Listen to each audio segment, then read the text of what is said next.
Hello everyone, this will be the reading of Mirror Mirror Standing Small, written and read by Insect Overlord. This story is for Batman, Miraculous, and Danny Phantom, and is rated teen and up audiences, and the creator chooses not to use archive warnings. Currently, there are 34,000 words and 13 chapters, but I don't know how many chapters I am aiming for this fic. And here is the summary. Tim rubbed his blurry eyes as he stared across the nursery at a second crib where, supposedly, his twin sister lay. He was sure she hadn't existed the first time around. A time travel fix-it of sorts featuring twins Marinette Dupain-Cheng and Tim Drake. Here's Chapter 1, Tiny and Alone with You. Tim wasn't sure if he could pinpoint the exact moment he became, well, Tim. But at some point, he realized something wasn't quite right. His hands hadn't always been this small, and he was sure he used to be able to walk with much more confidence. As it stood, though, he was still unsteady on his feet. He blinked blearily at the mobile spinning above his head. It was a collection of different animals one of their rich neighbors gifted his parents, one of his only childish items. The beady eyes of the tiger in particular appeared to be staring into his soul. Tim refused to look away, lest it win. He assumed something must have happened to lead him to wake up in the body of his infant self, but for the life of him, he couldn't figure out what. The last thing he remembered from before was doing paperwork at his desk at Wayne Industries. There was nothing unusual that day, nothing at all to nudge him in the right direction. He had been an adult, and then he wasn't. A sound from across the room startled him from his very serious staring match. He catalogued the room through the bars of his crib, trying to locate the source of the noise. There, across the nursery, sat a second crib. Inside it was, supposedly, his twin sister. Marinette, as his parents and Nanny called her, was a normal 13-month-old as far as Tim could tell. She could say a few words, was quick to cry when upset, and was far more empathetic than Tim thought a baby had any business being. And she was also smart. Not smart in the way Tim was. It was obvious she was mentally a toddler. But she caught on to things faster than normal, and sometimes Tim would find her staring off into the distance with a contemplative look that didn't belong on her baby-cheeked face. The strangest part of all this was that Tim knew he was an only child, or at least he used to be. So where had this tiny human with features oh so similar to his own come from? Tim continued to watch his sister, even as their nanny woke them up an hour later. She seemed almost normal, the way she stood holding the bars, whining and demanding her baba when she saw the woman. She wouldn't be getting one. Their parents were obstinate in their intent to wean them now that they were a year old. Her childish demeanor was a stark contrast to how Tim lay silently in his crib as he waited to be lifted out. Their nanny was a stout woman, with black hair pulled into a low bun and a small smile on her face. She hadn't introduced herself, and Tim didn't recognize her, so he assumed she was one of the many who didn't stay for long. She spoke quietly as she dressed his sister, before she lay her back down. She ignored her small cries of "out" as she lifted Tim up and went through the same routine, too few hands to dress Tim while keeping Marinette out of trouble. If Tim had been a normal baby, this would have gone differently. He would have cried while he waited, which would have set off his sister, and it wouldn't have been fun for anyone. With how rich his parents were, he was surprised there weren't two nannies, but from what he'd observed so far, things were the same as they had been the first time. The only outlier was the tiny, almost identical infant and her matching crib. After the two were dressed, the nanny brought them to the bathroom down the hall. Tim remembered how Janet had bragged about how quickly he had potty trained during the first few parties he attended when he was a toddler. While she talked about it like it was some impressive feat, like he had learned to toilet early because he was ahead of his peers, Tim remembered it differently. His memories of that time had faded with age, but he did remember it had been hellish. He was always so thirsty and confused. No one really explained things to him, just withheld water and screamed in his face when he made a mess. Tim frowned as he watched the nanny hold Marinette over the toilet. The actual toilet, not a kid-sized one, because his parents didn't believe in childish nonsense like that. He wasn't sure who she was yet, nor was he confident there wasn't any magic involved. But right now, this girl was just a baby. She was a confused infant, and Tim had the memories of a 27-year-old. She was his sister, even if she didn't used to be, and he wasn't going to let her experience the same childhood he had. He was going to protect her. Once they were pottied and dressed, their nanny carried them down to the breakfast table. Tim couldn't remember the last time he was held. If their legs had been any longer and steadier, he was sure she would have made them walk. Jack was always insistent that he not be babied. But as it stood, they were still too young. Tim knew how fleeting these moments were. He leaned into the touch. Tim got his first glance of his parents when they reached the dining room. As the nanny set them on their chairs, he took in their appearance. They both looked young, though somehow just the same as he remembered. Jack still had the ever-present crease between his brows, and Janet's expressions were as sharp as they ever were. The Drakes were never ones known to change. "Ah, Timothy, Marinette, good morning," Janet commented absently as she finished instructing the landscaper on what flowers she wanted in the front garden come spring. "Morning," his sister chirped as she chewed her eggs. The words caused a few mashed-up bits to leave her mouth, and Tim leaned away to avoid catching any flying pieces. "Marinette," Janet said sharply. Tim jumped along with his sister, suddenly feeling very small. "Chew with your mouth closed, or you won't be giving anything to chew at all." Marinette curled in on herself and nodded, waiting until their mother looked away before hesitantly placing another bite in her mouth. The two of them relaxed more and more the longer their parents' attention was occupied. Tim made sure to shove as much food down his throat while they weren't looking, but Marinette ate at a much slower pace. He wanted to yell at her to eat faster, to explain that she wouldn't get to finish it all if she was too slow. Tim had been through this song and dance. He knew the way meal times worked here. He wanted to tell her, but he wasn't sure she would understand if he did. So, instead, Tim pocketed his toast. It was almost instinctual, a habit from his childhood he easily fell back into. He would save it, just in case. Besides, toast took a lot longer to mold than regular bread, right? He wished he had access to a computer so he could look that up.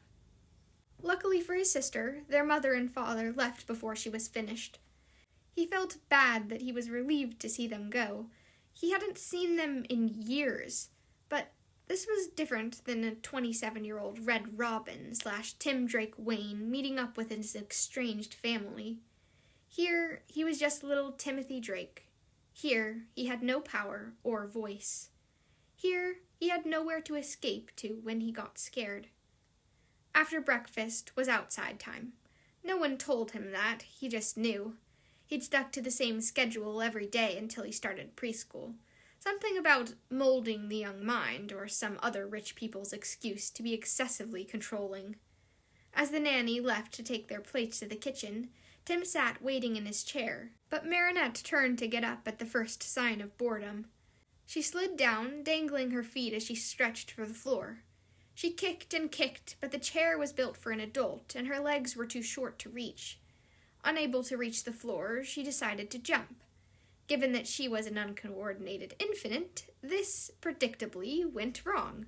She landed sideways and fell on her butt, hitting her forehead on the lip of the chair. There was a beat of silence in which Tim slipped from his own chair to reach her before she burst into tears. Tim had never used a high chair or a booster seat as a child. He'd never had anything made for kids, really. He had been plopped at the table and expected to eat like an adult, even though he could barely see over the edge of his plate. He used to be proud of this fact, thinking he was mature for his age. Now, though, he wished there were at least some sort of buckle on the chairs. Nanny rushed in to see what had happened while Tim examined Marinette's forehead. It was red and would probably bruise, but that was it. No concussion. Marinette, what with being an actual baby, didn't get the memo that it wasn't that serious. Tim sighed, then brushed his sister's hair out of her face, internally cringing at the snot that stuck to it. and planted a kiss to her forehead. She stopped screaming, staring at him with wide eyes as the tears continued to fall. "Shh, it's all better, okay?" he said quietly. She blinked at him slowly, then nodded as she wiped the tears from her eyes. "All better." Tim could walk, if somewhat unsteadily with how bundled up in the coats and mittens he was, but Marinette couldn't. Nanny held her hand to keep her steady as they slowly made their way through the garden. Tim stumbled across the path ahead of them, wide-eyed. Everything looked so different, bigger from this close to the ground. It felt like the world had grown 10 sizes overnight, and despite his initial fear at his predicament, he couldn't help but giggle. Everything was almost brighter, in a way. "Having fun there, Timothy," their nanny called, smiling. Tim gave her a grin, picking up a nearby leaf and examining it closely. There were 7 points, and it was red, so the tree it came from was deciduous. Northern red oak, if Tim had to guess, a common tree in New Jersey. Confidently, Tim strode over to his sister and handed her his prize. She took it with a look of reverence, then immediately stuffed it in her mouth. "Oh dear! Marinette, that's not food!" the nanny cried, crouching down and pinching the girl's cheeks between her hand. "Spit it out!"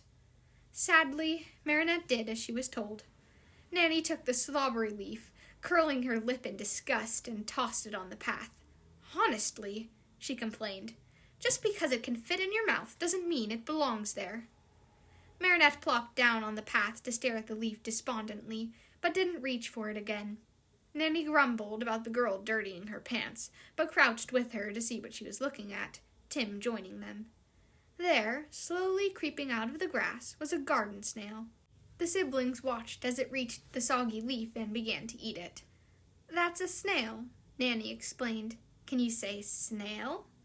Tim frowned. He was getting sick of this baby talk. "Nail," Marinette obliged, not tearing her eyes away from the creature.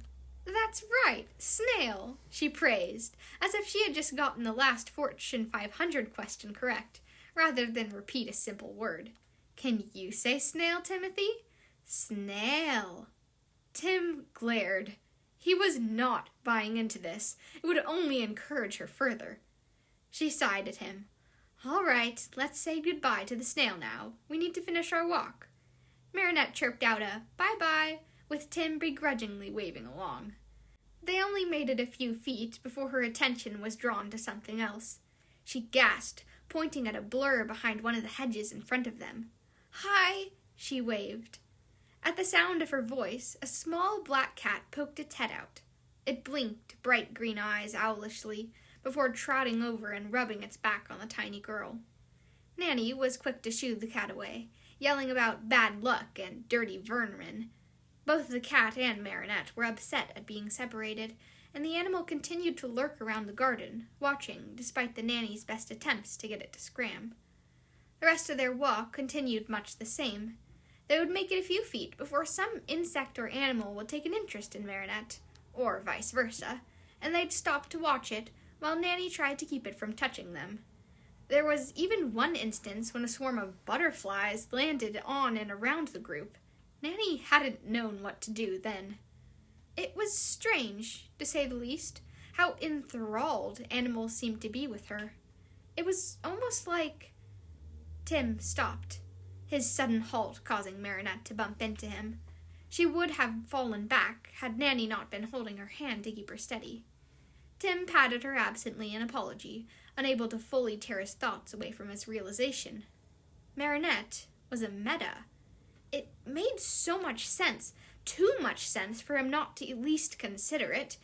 There had to be some reason he woke up in the body of his younger self with a twin who never existed, and this could be why. She was unusually empathetic, and it was already obvious she had some sort of animal-related power. No sane animal would willingly approach a sticky-fingered toddler. It wasn't outside the realm of possibility to consider she might be responsible for the rest of the situation as well.